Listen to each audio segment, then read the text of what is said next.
Welcome viewers, welcome to my channel আহারে বাহারে। আজ আপনাদের সঙ্গে অয়েল ফ্রি গ্রিন এগ কারির রেসিপি আমি শেয়ার করব।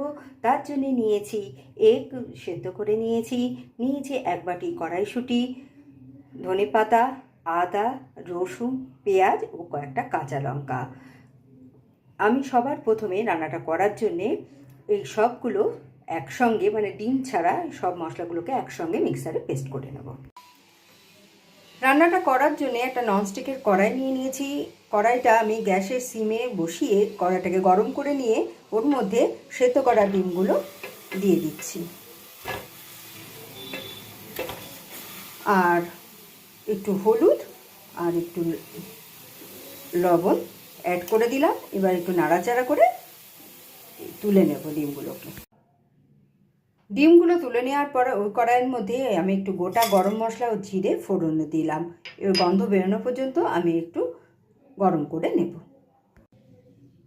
ফোড়নটা আমার ভাজা হয়ে গেছে, সুন্দর একটা গন্ধ বেরোচ্ছে। এর মধ্যে সামান্য ফাইনালি চপ পেঁয়াজ কুচি আমি দিয়ে দিলাম এবং কিছুক্ষণ ধরে এটাও ভেজে নেব যতক্ষণ না কাঁচা গন্ধটা চলে যায়।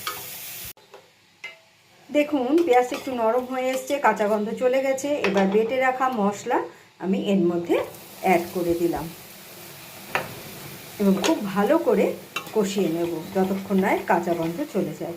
মিক্সারের বাটি ধোয়া জলও আমি এর মধ্যে একটু অ্যাড করে দিলাম।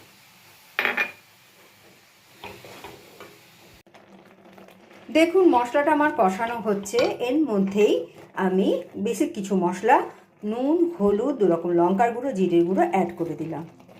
এগুলো দিয়েও আমি বেশ কিছুক্ষণ মশলাটাকে আরও কষিয়ে নেব।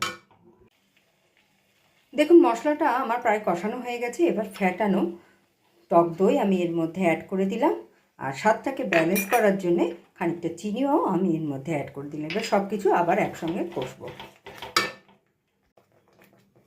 দেখুন মশলাটা খুব সুন্দর করে কষানো হয়ে গেছে। এবার সামান্য উষ্ণ গরম জল আমি এর মধ্যে অ্যাড করে দিলাম।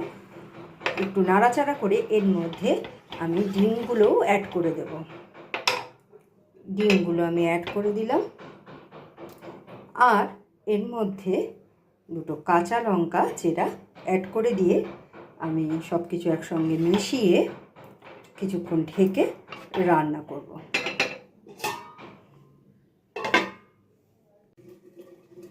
কিছুক্ষণ পর ঢাকনাটা খুলে নিলাম। আমার ডিমের কারি একদম রেডি। সব শেষে একটু বাড়ির তৈরি গরম মশলার গুঁড়ো আর ড্রাই রোস্ট করা কসুরি মেথি এর মধ্যে অ্যাড করে দিলাম। আমার oil free green egg curry একদম রেডি অ্যান্ড সার্ভড। রেসিপি ভালো লাগলে লাইক, শেয়ার এবং সাবস্ক্রাইব করবেন আমার চ্যানেলকে। Thank you for watching.